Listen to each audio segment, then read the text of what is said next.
Let's continue with our topic of heat transfer.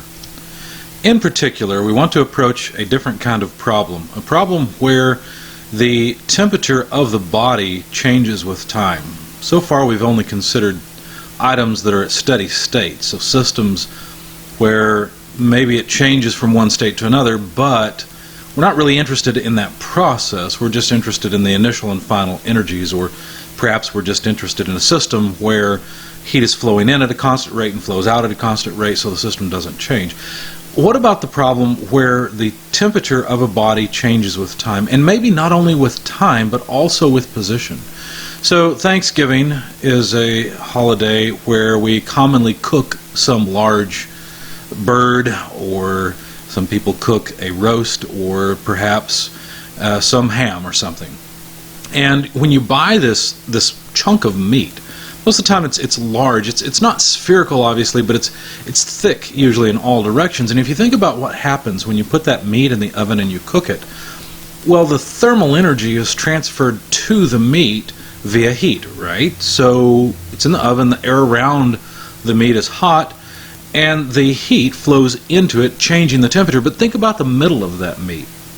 That's the last portion to be finished and cooked, right? In fact, it's really important that you get the temperature right everywhere. Every point in that meat has to come up to a high enough temperature so that any bacteria is killed and your Thanksgiving party doesn't turn into a hospital trip for everyone.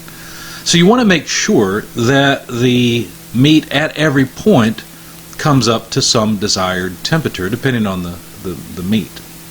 So you're interested in the temperature of the meat as a function of position and time.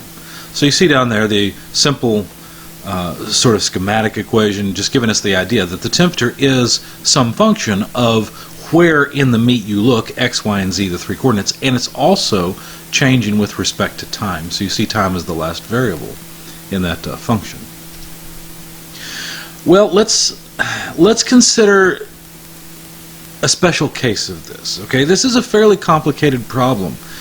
What about if we can use something called lump system analysis? What is that? Well, some materials transfer heat really well, and so if the body, even though it may be roundish and it may be thick in all directions, if the body transfers heat very well inside, in other words, it has a very high thermal conductivity, then maybe we could represent the body as being just a uniform temperature. Now, the temperature is going to change with time, but maybe we could cut out the dependence on position, and that might make our lives a little bit easier, and it might be valid for some bodies and some systems. If we had some number that would kind of give us an idea of whether or not this approach is valid, it could save us a whole lot of time. No pun intended, since the temperature of the body depends on time. So how could we approach this? What could we do? Well, consider a solid body where we have thermal energy flowing into it via heat. So we've got heat transfer into the body. The body has some mass m, some volume v, a density rho, and some initial temperature t sub I. Remember, there's a bunch of different temperatures floating around. We've got to keep track of all of them. This is like the bird when we put it in the oven. It has some initial temperature, and the oven temperature around it in the air is T sub infinity, the bulk temperature, the temperature of the fluid around the body that is transferring heat to, in this case, or from in other cases, thermal energy. So the fluid convects, right? That's generally the way it's going to transfer energy to the body. Even if it's a natural convection, there's going to be some convection. We're not trying to keep the fluid from moving around, and so the changes in the fluid temperature around the body are certainly going to cause the fluid to be more or less buoyant, unless we're in outer space in a spacecraft or something, right? And so, gravity is going to pull down a more dense fluid, and so on and so forth. So we'll have at least some natural convection, but there's some convective heat transfer coefficient H that will help us model that part. And we really want to know what the temperature of the body is as a function of time. Let's see if we can figure it out. So we'll first of all write an equation to talk about the rate of heat transfer, Q dot, to the body. Now this heat transfer rate will be just by convection, so it's just HA delta T, where delta T is the difference between the temperature of the fluid surrounding the body. In our Thanksgiving example, it's the temperature of the air inside the oven, and the temperature of the body as a function of time. Now remember, we've assumed away the position dependence. We don't know when we can do this yet. We'll figure that out later. But we've assumed that the body is at a uniform temperature. It's just changing with time. Okay, maybe it's going up if we, it's the oven example. Maybe it's going down if we accidentally forgot and left the turkey in the car and it freezes overnight, right? So this is what we've got so far. The heat transfer rate, just via convection, is HA T infinity, the temperature of the fluid that's transferring heat to the bird, minus the temperature of the body as a function of time. Now this probably wouldn't work very well with meat, because meat doesn't actually conduct heat very well. I mean, it's okay, but it's not perfect. So maybe we need to move away from the idea that this is some type of meat and consider maybe a metal. Metal conducts heat fairly well, but the temperature of that metal would change with time, and T, with parentheses T, temperature as a function of time, represents that dependence. So you can see in this equation that the heat transfer rate is going to change. As the temperature of the body approaches the temperature of the fluid, the driving force for heat transfer, the difference between those two temperatures, is going to drop, and the heat transfer rate is going to drop as a result. Now let's switch gears for just a second and think in terms of the amount of energy in the body. So notice we talked about the rate, Q dot. Now let's think about the amount of heat that's been transferred to the body, and that's just Q. Well, this is a solid body. It has some heat capacity, basically, and as you pour energy into it, essentially, via heat, what will happen is the amount of energy that it absorbs goes up, right? So that's pretty simple. Well, how much do we absorb, and how do we relate that to the temperature of the body? Well, if we know the initial temperature of the body, then we can relate the amount of heat transfer via the heat capacity. So it's just mCp delta T, where delta T is the temperature of the body right now minus its initial temperature, right? So as the body's temperature goes up with respect to time, we've obviously poured more and more heat into it, right? I mean, it's simple. So as the body goes farther and farther away from its initial temperature, it does that because we're pouring more and more energy into it. Okay, well, that's pretty simple. Now, we'd like to write that the heat transfer, the amount of heat we've put in, is equal to the heat transfer rate times a certain amount of time. But the problem with that equation, the very last one there, is that actually the heat transfer rate changes with time, so we actually have to integrate it. But there's certainly this relationship between the amount of heat in the body and the rate at which we pour it in. I mean, obviously, if we're pouring in heat at a higher rate and we pour it in for a longer time, we'll have more heat in the body, Q. So we can set up a differential equation that says the heat transfer into the body during some very short period of time, so the amount, is equal to the increase in the energy of the body during that time. Well, that makes sense. I mean, it's kind of like saying if I pour water out of a spigot at a gallon per minute for a very short period of time, then the bucket increases during that time by a certain number of gallons, right? So it just depends on how much time I take. The longer time I take, the more gallons are added to my bucket. So this is simple. But basically what we've expressed here is a differential equation, because the heat transfer, the amount of energy put into the body during that time, can be represented as HA delta T dt. Now, what is this? Because look, HA delta T is the heat transfer rate. That's Q dot. But we're adding up, we're keeping track of that for a certain amount of time. Think about it this way. Think about if you had a bucket of pennies, okay, and you were pouring pennies into a jar or something, okay? What would you like to do? Well, you'd like to pour pennies just as long as you can, right? And if you can get that rate to go higher, then you get more pennies. Well, that makes sense that the rate of heat transfer times the amount of time that the heat transfer takes place gives you the change in the energy that's added. In the same way, HA delta T represents the rate of pennies flowing, right? DT is the amount of time you look at for which those pennies are flowing. And if you just look at, let's say you pour pennies at a rate of a penny per second, okay? And if you look at that for 60 seconds, well, that's 60 pennies. I'd rather look at it for 100 seconds, right? Because then that's at least $1. Right? All we did there was we multiplied the flow rate by the amount of time, and that's all we're doing here, multiplying the heat transfer rate by the amount of time to get a quantity of heat transfer during that time period.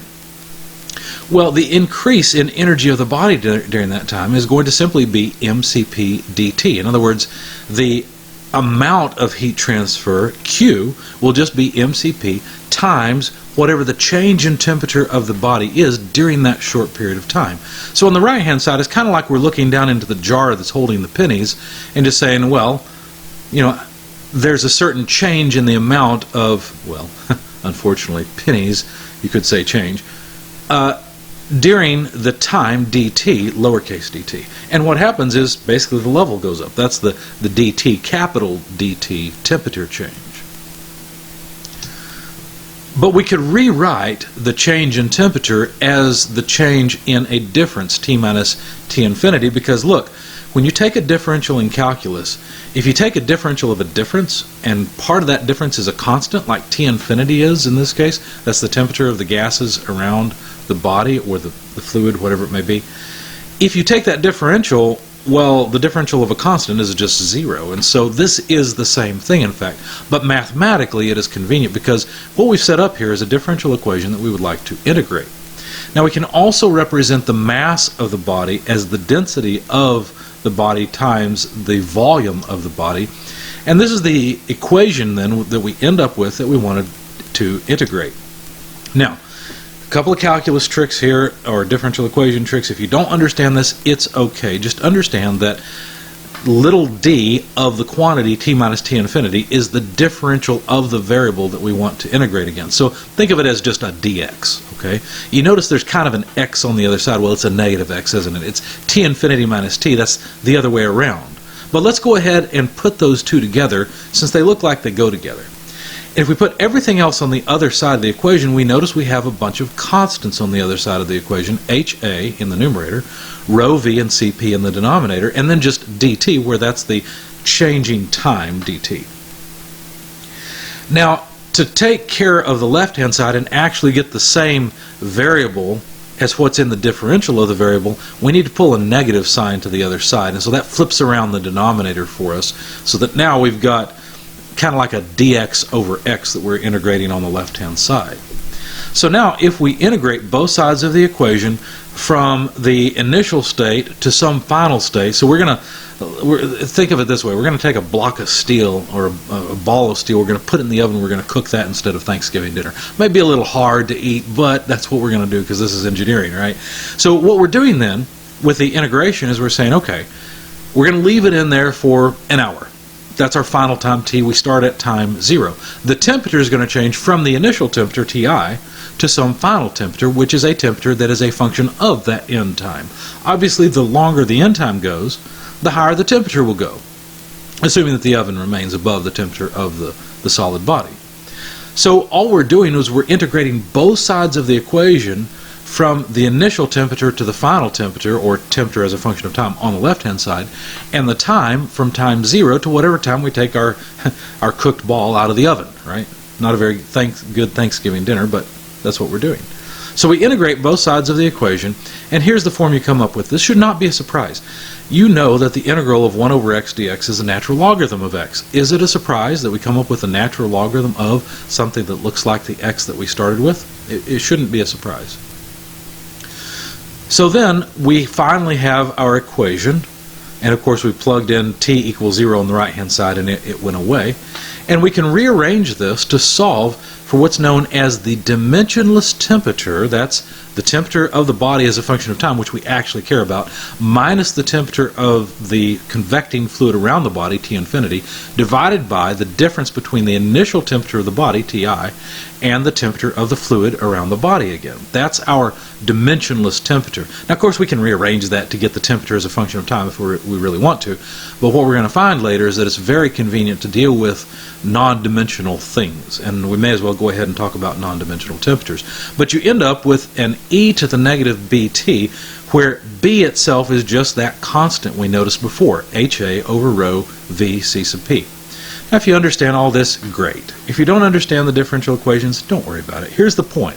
If we have a body, and that body is a uniform temperature with respect to time because it's so thermally conductive, well, then we can model it using the lumped system analysis, and it'll save us a lot of time. You'll see why later, because other models are a little more complicated and difficult to deal with.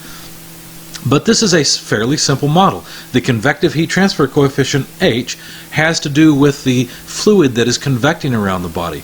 A, the surface area, is the surface area of the body itself. That's the interface between where the fluid is touching the body and convecting heat to it in our case. Rho is the density of the body itself, the material that the body is made from. This is not the density of the fluid around the body. This is the density of the mass making up the body itself. V is the volume of the body.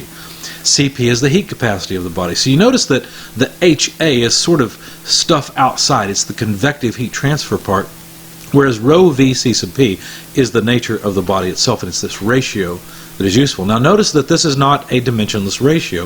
It has units of 1 over time, and usually it's 1 over seconds. But that's what goes in the exponent for e to the negative bt. And notice that it is an equation that tells us the temperature of the body as a function of time. Now again, if you understand all the math, great. These are what you really need. You just need these equations, and you need to know when you can use them, which, by the way, we haven't said yet. We haven't said when this is valid and when it's not. So far, we just know it'll be valid if the temperature of the body is uniform as the body heats up or cools down. So basically, it's just an e to the negative time type of equation, and what it really means is the body's temperature approaches the temperature of the surrounding fluid asymptotically. That's all it really means. And then that exponent parameter b, well, the larger it is, the quicker that the system approaches, I should say the body approaches the surrounding temperature. So this is a fairly simple, easy result. So what can we do with all this stuff? Well, we can do a couple different things. We can find the temperature of a lumped parameter system at any point in time t that we want, or we can reverse it. We can say, well, I want some final temperature t of t, and I can back calculate how much time is required to reach that temperature. Well, that sounds fairly handy. So your author has a figure that helps in understanding this, and I want you to make some changes on it. Somehow this was really messed up. Look for this figure in chapter 9 and make sure that it matches what I've got here, okay? Because what he's illustrating here is that as heat is added to or taken away from a body, that body eventually goes to the temperature of the surrounding fluid. So the body starts at some uniform temperature T sub I and ends up at some uniform temperature, which is the temperature of the surrounding fluid, whatever it may be that's transferring heat to or from the body. Now the maximum amount of heat transfer that the body can accept or reject is just however much heat that it has to accept or reject to get to the temperature of the surrounding fluid. So the maximum amount, the maximum quantity, not rate, but quantity of heat transfer that can be accomplished, Qmax, is the mass of the body times the heat capacity times the temperature change from the initial temperature of the body to where the temperature of the body is finally at the temperature of the surrounding fluid. And that's T sub I minus T infinity. Again, I think it's mainly the notes above the bodies here, the generic bodies, that are messed up in your book. So again, find the page in your book, make sure it matches this, otherwise you might be a bit confused later on. Finally, when can we use this? When is it valid to assume that a body is at uniform temperature and will remain at a uniform temperature despite the fact that the body's temperature is changing and approaching the temperature of the surrounding fluid? Well, here we have to think of resistance to heat transfer. There's two resistances here. There's resistance to convection, which is in the fluid around the body, and there's resistance to conduction, which is just, solid conduction of heat within the body. These two resistances are what slow down the rate of heat transfer. And if you understand anything about resistances, you know that the bigger the resistance, the more the difference there ends up being across that resistance. So if we were to define a ratio which is the conductive resistance within the body over the convective resistance within the body, well, let's think about what this means. If the conductive resistance within the body is really, really small, that means the temperature difference across the conductive resistance within the body will be small. What does that mean? Well, that means that the surface temperature and the interior temperature will be very close to each other because there's hardly any resistance there. And by comparison, if the convective resistance is large, then there's going to be a large difference between the fluid temperature, T infinity, and Ts, the surface temperature of the body. So we're looking for the case where the conductive resistance is really small and the convective resistance is really large, and that means when this ratio, conductive resistance over convective resistance, is a small number. Now, how can we write this? Well, if you remember when we talked about resistances, we do have a form for a conductive resistance and for convective resistance. If you look back in that chapter, you'll see that that's what we've done here. We've inserted the conductive resistance over the convective resistance. And the area here is just the surface area of the body, A sub S. Now this ratio is defined as a dimensionless number called the Biot number. That's why it's given the symbol BI. Be really careful here. Students always get confused between the number BI and the number B from lumped parameter analysis. We're not doing lumped parameter analysis right now or yet. What we're doing is deciding whether we can do lumped parameter analysis. Is it valid before we go off and do it? So that lowercase b is a different thing from BI. Okay? BI is a dimensionless number, whereas B has units of inverse time. Now, what length are we talking about here? Because so far we've been talking about some gooey body that has some odd shape. What dimension are we talking about? Well, that's a good question, and we have to define the Biot number based on some length. Most of the time what we'll do is we'll use what's called a characteristic length of the volume of the body divided by the surface area. So whatever that ratio is, I mean, you could have a very high surface area ratio or a very high surface area body and end up with a very small characteristic length, but that's okay.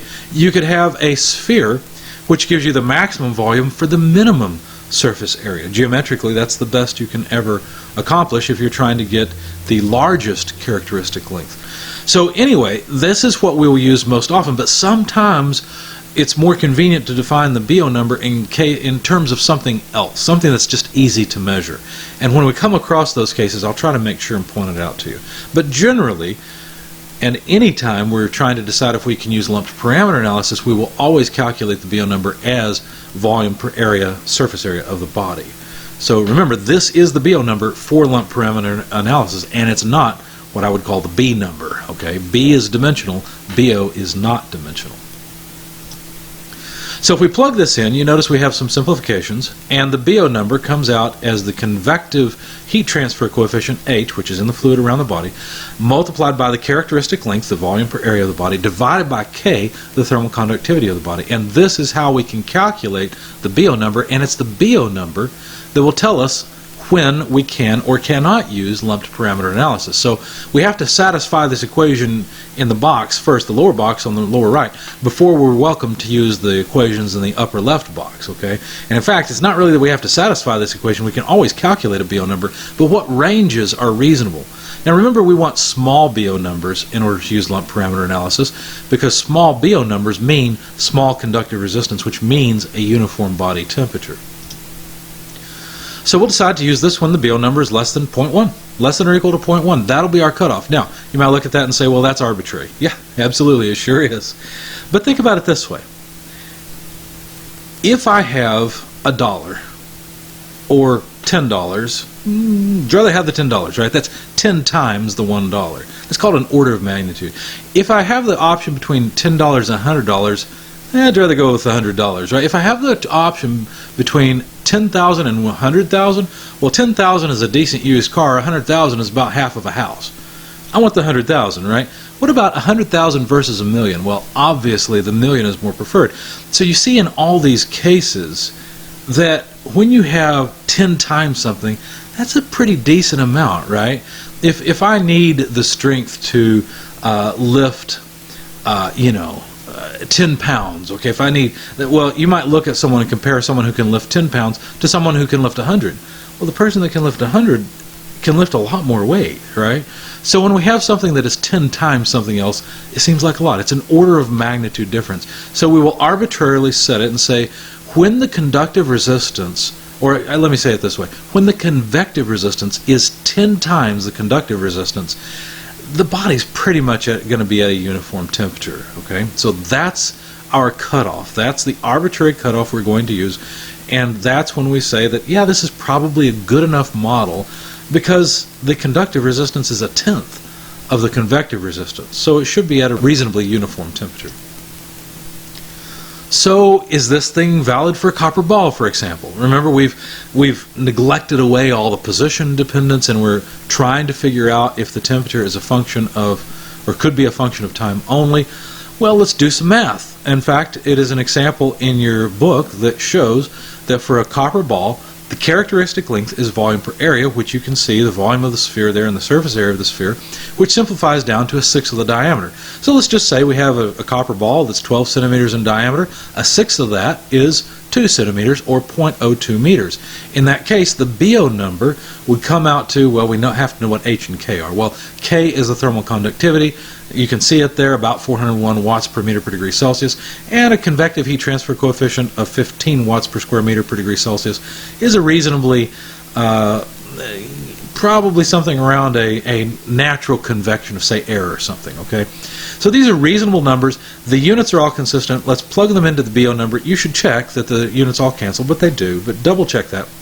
And we get a number that is 0.3075. That is a whole lot less than 0.1. For the fun of it, grab your calculator and calculate what a dollar versus the multiplier would be. So let's see. It would be $1 divided by 0.00075. And the question is, would you rather have $1 or $1,333? There's no comparison, right? Obviously, the conductive resistance is really, really small by comparison to the convective resistance. So absolutely, a copper ball could be modeled as a uniform temperature sphere where it may be changing temperature with time, but if you measure the center temperature of the ball or the outer temperature, you're going to get the same thing. Now, is there a way that a copper ball would not be considered a lumped parameter candidate? Well, sure. What if the characteristic length got larger and larger? In other words, what if the diameter got really, really large?